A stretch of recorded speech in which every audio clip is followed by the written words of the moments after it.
तो कहानी की शुरुआत में हम एक चोर को एक रस्सी के जरिए बिल्डिंग के अंदर जाते हुए देखते हैं। ये बिल्डिंग जूलर्स की है, जहाँ पर दुनिया का सबसे महंगा तरीन ताज बना कर रखा गया है। डायबोलिक यानी उस चोर को वो ताज ही चुराना था। वो विंडो से बिल्डिंग के अंदर देखता है, वहाँ सिर्फ एक ही सिक्योरिटी गार्ड था, बाकी सब टाइम वेस्ट कर रहे थे और ऐसे उसका काम आसान हो गया था। बिल्डिंग के अंदर जाते ही वो सबसे पहले सिक्योरिटी गार्ड को मार देता है। बिना वक्त जाया किए डायबोलिक तिजोरी का दरवाजा खोलता है और दरवाजा खुलते ही यहाँ का सिक्योरिटी अलार्म बजने लगा, जिससे बाकी सभी गार्ड्स भी अलर्ट हो गए। ये लोग जल्दी से तिजोरी के पास जाकर तिजोरी का दरवाजा खोल के अंदर चेक करने की कोशिश करते हैं, लेकिन तिजोरी का दरवाजा खुल ही नहीं पा रहा क्योंकि डायबोलिक ने अंदर की तरफ से उसे सील कर दिया है। ये लोग बम से इस दरवाजे को उड़ाने का फैसला करते हैं और जब तक ये तिजोरी खोलने में कामयाब हुए तब तक डायबोलिक अपना काम कर चुका था। वो अपने पैराग्लाइडर पर उड़ते हुए यहाँ से भाग चुका था। वो अपने पैराग्लाइडर को थोड़ी ही देर में एक कार के ऊपर लैंड करवाता है, जो कार उसकी पार्टनर ईवा ड्राइव कर रही थी, और ये दोनों उस कीमती ताज को लेकर यहाँ से फरार हो जाते हैं। सीन कट होता है और अगले दिन हम देखते हैं कि डायबोलिक ने जिस ज्वेलर कंपनी का ताज चुराया था, उसी कंपनी ने अपनी ज्वेलरी की लॉन्च पार्टी रखी थी, जहाँ 5 सुपर मॉडल्स उनकी कंपनी के सबसे महंगी ज्वेलरी पहनकर डांस परफॉर्म करती हैं। ये ज्वेलरी इतनी खूबसूरत थी कि सभी इसे लेने के लिए बेताब हो गए। इस पार्टी में सिक्योरिटी भी काफी टाइट रखी गई थी क्योंकि पहले भी डायबोलिक एक कीमती ताज चुरा चुका था। उन्हें डर था कि यहाँ पर भी कुछ ऐसा ना हो जाए। ये सुपर मॉडल्स जैसे ही अपनी डांस परफॉर्मेंस खत्म करती हैं, एकदम से यहाँ पे लाइट चली जाती है। लाइट के बंद होते ही सिक्योरिटी इश्यूज के चलते एक पुलिस ऑफिसर इन सभी सुपर मॉडल्स को एक सेफ रूम में ले जाता है।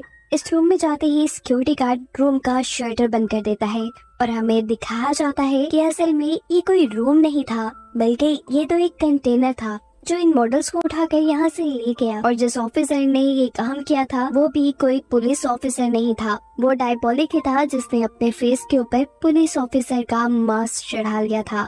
और ऐसे एक और मर्तबा वो बहुत सारी ज्वेलरी चुराने में कामयाब हो गया। इसके बाद हम देखते हैं कि डायबोलिक उन सभी लड़कियों से उनकी पहनी हुई ज्वेलरी उतरवा लेता है और उन्हें सुनसान सड़क पर छोड़कर यहाँ से चला जाता है। जिसके बाद ये लड़कियां ये मॉडल्स एक होटल में जाती हैं। वहाँ जाते ही उनमें से एक लड़की जिनको नाम के ऑफिसर को कॉल करती है, वो उन्हें रिपोर्ट देती है कि उनका काम प्लान के अकॉर्डिंग हुआ है। यानी कहानी में एक जबरदस्त ट्विस्ट के है कि जितना भी काम हुआ है ये पुलिस वालों ने ही प्लान बनाया हुआ था डायबोलिक को पकड़ने के लिए। ये सभी लड़कियां असल में एजेंट्स थी और जो ज्वेलरी वो डायबोलिक को इतनी आसानी से दे आई थी, उस ज्वेलरी पे ट्रैकर लगा था और अब उसी ट्रैकर का इस्तेमाल करते हुए जिनको यानी पुलिस ऑफिसर जो काफी अरसे से डायबोलिक के पीछे है, वो बड़ी आसानी से डायबोलिक के अड्डे का पता चलाकर उसे पकड़ना चाहता है। इस सारे प्लान से अनजान डायबोलिक एक पहाड़ी के पास पहुंचता है। एक बटन दबाने पे वो पहाड़ी किसी दरवाजे की तरह खुल जाती है, जिसके अंदर वो और ईवा अपना ट्रक लेकर चले जाते हैं।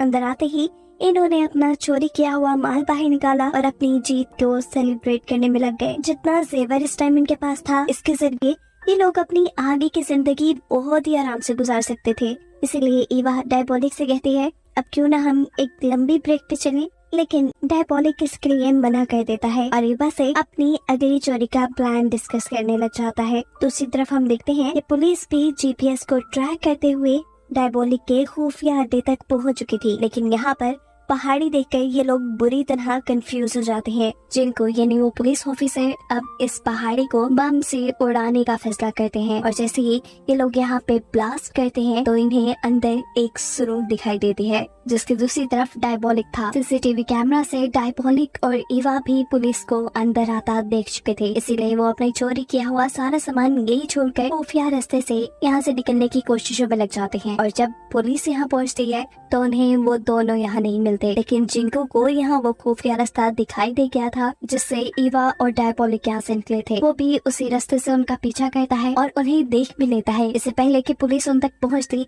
ये लोग तेजी से भाग रहे थे। लेकिन तभी ईवा का पाँव एक चट्टान में फंस जाता है। डायबोलिक उसका पाँव निकालने की कोशिश तो करता, लेकिन इतने टाइम में पुलिस इनके करीब आती जा रही थी और तब डायबोलिक अपने ही पार्टनर ईवा को धोखा देते हुए उसे यहाँ पुलिस के लिए छोड़कर खुद अकेले ही भाग जाता है, जो चीज ईवा को दुखी कर देती है। ये सब पुलिस ने भी देख लिया था कि कैसे डायबोलिक ने ईवा को धोखा दिया। अब इससे पहले कि पुलिस ईवा को पकड़ती, ईवा भी यहाँ करीब ही नदी के अंदर छलांग लगाकर अपनी जान पुलिस से बचा लेती है। गिनी, डायबोलिक और ईवा दोनों ही पुलिस के चंगुल से बच निकले, जिसकी वजह से जिंको बहुत ज्यादा उदास है, क्योंकि वो बहुत ज्यादा मेहनत करने के बाद डायबोलिक के इतने करीब आया था और फिर भी उसके हाथ से वो निकल गया। खैर, अब इनके हाथ डायबोलिक की चुराई बेशकीमती चीजें लग जाती हैं। अरबों की ज्वेलरी, करोड़ों की पेंटिंग्स, गाड़ियाँ, पता नहीं क्या क्या, इन सब चीजों को पुलिस अब अपने कब्जे में ले चुकी थी। यहीं पर जिंको को एक शहर में बनी हुई बिल्डिंग का नक्शा मिला। वो समझ गया कि जरूर कि डायबोलिक का एक दूसरा खुफिया अड्डा होगा। बिना वजह के जिंको उस बिल्डिंग में जाता है और वहाँ की तलाशी लेना शुरू कर देता है। पहले तो उन्हें यहाँ कुछ नहीं मिला, लेकिन फिर गलती से एक ऑफिसर का एक लीवर के ऊपर हाथ पड़ता है। लीवर के दबते ही वहाँ बेसमेंट की तरफ जाने वाला एक खुफिया रास्ता खुल गया। जिंको और उसकी टीम उस जगह को गौर से चेक करते हैं। ये जगह एक लैब जैसी थी और यहाँ पर डायबोलिक अपने लिए नकली मास्क बनाने का काम करता था, जिन्हें वो चोरी के दौरान इस्तेमाल करता होगा। इससे पहले कि पुलिस वाले यहाँ पे कुछ कहते, जिंको सभी को यहाँ कोई भी चीज टच करने से मना कर देता है, क्योंकि वो जानता है जरूर डायबोलिक यहाँ अगली चोरी से पहले आएगा। सीन कट होकर हम जिंको की फियांसी को देखते हैं। वो इस शहर की मलका है। वो जिंको से बहुत प्यार करती है और उससे शादी करना चाहती है, लेकिन जिंको से कहता है कि हम अभी शादी नहीं कर सकते, जब तक मैं डायबोलिक को नहीं पकड़ लेता तब तक मैं शादी नहीं करूँगा। ये सुनकर वो क्वीन चुप हो गई। वो जिंको से कहती है, अच्छा ठीक है, कुछ दिन बाद मेरी पार्टी है, उसमें मैं बहुत कीमती हार पहनूंगी।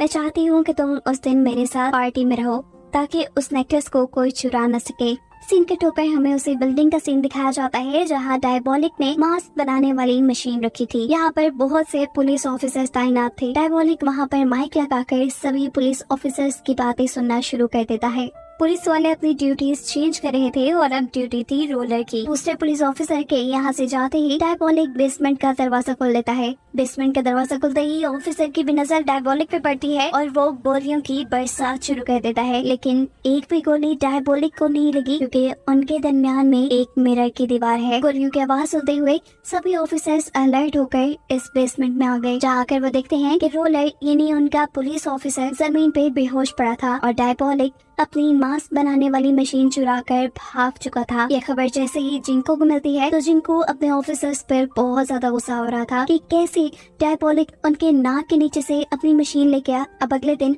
जिंको को हायर अथॉरिटीज बुलाती हैं। वो जिंको से पूछते हैं कि अब आपकी अगली स्ट्रेटेजी क्या होगी।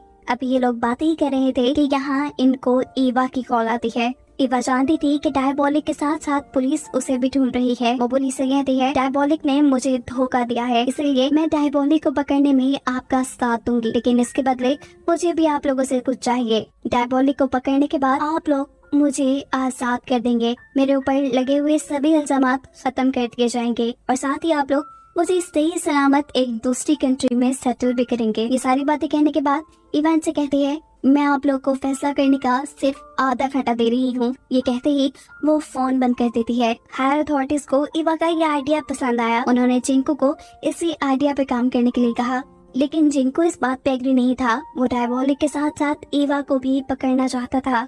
कुछ सोचते हुए वो इस ऑफिस से निकलकर अपने ऑफिस में चला जाता है। वहाँ अपनी टीम से मीटिंग करते हुए वो एक प्लान करता है कि जब अगले आधे घंटे बाद मुझे ईवा की कॉल आएगी तो मैं ईवा को बातों में उलझा कर रखूंगा। तुम लोग ईवा की लोकेशन ट्रैक करना और जाकर उसे गिरफ्तार कर लेना। जिंको का बनाया प्लान बिल्कुल ठीक वर्क कर रहा था। जैसे ही ईवा ने उसे कॉल की, उसने ईवा को बातों में लगा लिया और पीछे से पुलिस उसकी लोकेशन को ट्रैक करते हुए उस तक पहुंच गई। लेकिन ईवा किसी खुफिया अड्डे से नहीं बल्कि एक नॉर्मल फोन बूथ से उन्हें कॉल कर रही थी। अब जैसे ही ये लोग ईवा को पकड़ने के लिए फोन बूथ में जाते हैं तो देखते हैं कि वहाँ कोई नहीं, क्योंकि ईवा फोन बूथ के बिल्कुल ठीक नीचे लगी सुरंग से भाग चुकी है। और ऐसे जिंको का प्लान एक मर्तबा फिर फेल हो गया। यहाँ पुलिस स्टेशन में जितना भी पुलिस ने डायबोलिक का चुराया हुआ सामान उठाया था, एक ऑफिसर नोटिस करती है कि उसमें से एक ब्रेसलेट गायब है। वही ब्रेसलेट जिसके अंदर ट्रैकर लगा था।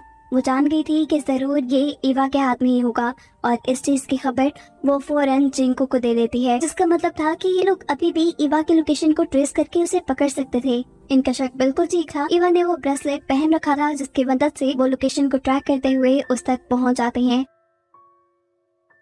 एजेंट रोलर उसके पास पहुंचते ही उसके ऊपर बंदूक तान चुके थे। इससे पहले कि वो ईवा को गोली मार देता, ईवा उसके ऊपर ही हमला करते हुए उसकी बंदूक छीनकर यहाँ से उसी की गाड़ी में भाग जाती है। जब जिनको लोकेशन तक पहुंचा तो तब तक ईवा वहाँ से जा चुकी थी। उन्होंने रोलर को जमीन पे गिरा हुआ पाया। रोलर बहुत खुश था कि उसने डायबोलिक का चुराया हुआ ब्रेसलेट वापस हासिल कर लिया, लेकिन वो ये बात नहीं जानता था कि यही ब्रेसलेट तो उसे बार बार ईवा तक ले जा रहा था।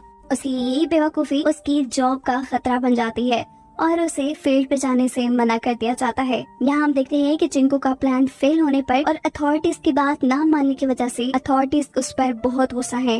वो उसे लास्ट वार्निंग देते हैं कि अगर उसने ईवा के साथ मिलकर काम ना किया तो उसे नौकरी से निकाल दिया जाएगा। जिंको के पास कोई दूसरा ऑप्शन था ही नहीं, इसीलिए उसने ईवा के साथ मिलने का फैसला कर लिया।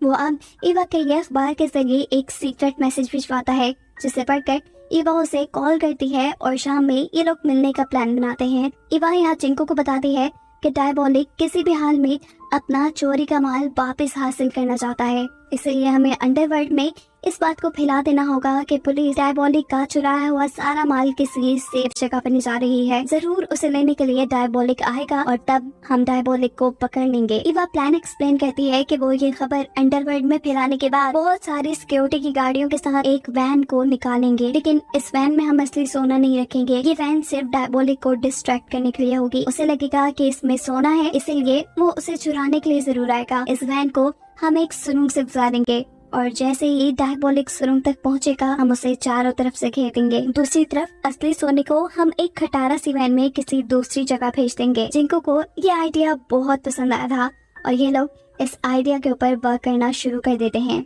उसने अब अपने अंडरकवर एजेंट की मदद से अंडरवर्ल्ड में ये बात फैला दी कि पुलिस चोरी का सारा माल किसी दूसरी जगह पे शिफ्ट करने वाली है। जिसके बाद जिंको अपने फियांसे के पास गया और उसने अपने फियांसे से कहा, मुझे माफ करना लेकिन मैं पार्टी में तुम्हारे साथ नहीं आ सकता।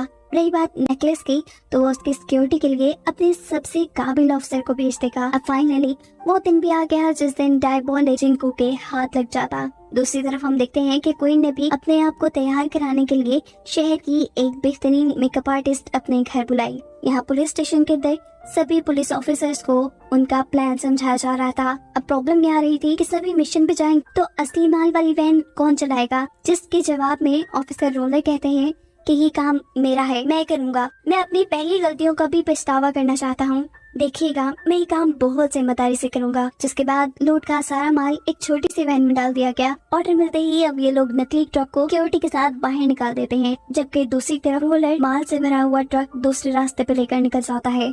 प्लान के मुताबिक जब सभी गाड़ियाँ सुरंग के अंदर से गुजर रही थी तब अचानक सुरंग का दरवाजा बंद हो गया। अचानक साइड से एक आदमी निकला। सबको लगा कि ये डायबोलिक है। सबने धड़ाधड़ उसके ऊपर गोलियां चलाना शुरू कर दी, लेकिन ये तो सिर्फ एक मोम का पुतला था। सीन कट होकर हम क्वीन को देखते हैं जिसका नेकलेस भी चोरी हो चुका था। दूसरी तरफ रोलर भी उस माल वाली गाड़ी को हाईवे से उतारकर जंगल के रास्ते पे ले जाता है, जहाँ कुछ ही दूर जाने पे उसे एक लड़की मिलती है। ये दोनों मास्क उतारते हैं और सबसे बड़ी हकीकत हमें ये रिवील होती है कि वो लड़की, वो मेकअप आर्टिस्ट जो यहाँ रोलर को मिली है, वो कोई और नहीं बल्कि ईवा है, जिसने क्वीन का नेकलेस चुरा लिया है। और ऑफिसर रोलर भी असल में पुलिस नहीं बल्कि डायबोलिक ही है। सीन्स फ्लैशबैक में जाते हैं और हमें पता चलता है कि ये सारा डायबोलिक का बनाया हुआ प्लान था। उसने उस दिन जानबूझ के ईवा को पीछे छोड़ा था ताकि पुलिस को लगे कि उसने ईवा को धोखा दिया है और वो ईवा की बातों पे यकीन कर ले। और उस दिन जिस दिन डायबोलिक अपनी मास्क मशीन चुराने के लिए बेसमेंट में गया था, उस दिन उसने ऑफिसर रोलर को सच में मार डाला था। जिसके बाद उसने ऑफिसर रोलर का मास्क बनाया और खुद पहन गया। इतने दिन से वो शातिर चोर पुलिस के दरमियान में ही घूमता रहा और किसी को शक भी नहीं हुआ। डायबोलिक ने अब अपना लूटा हुआ सारा माल दोबारा हासिल कर लिया था और ये जानकर जिंको को सबसे ज्यादा सदमा हुआ। ना उसके हाथ डायबोलिक लगा और ना ही उसके हाथ आया सारा माल। साथ ही साथ उसने अपने फियांसे का बेशकीमती नेकलेस भी गवा दिया। यहाँ डायबोलिक और ईवा अपनी चुराई हुई सारी दौलत लेकर एक दूसरे मुल्क शिफ्ट हो गए, जहाँ इन्होंने एक अच्छी लाइफ गुजारने का फैसला किया था। और इन दोनों को ही दिखाते हुए ये मूवी यहाँ खत्म हो जाती है।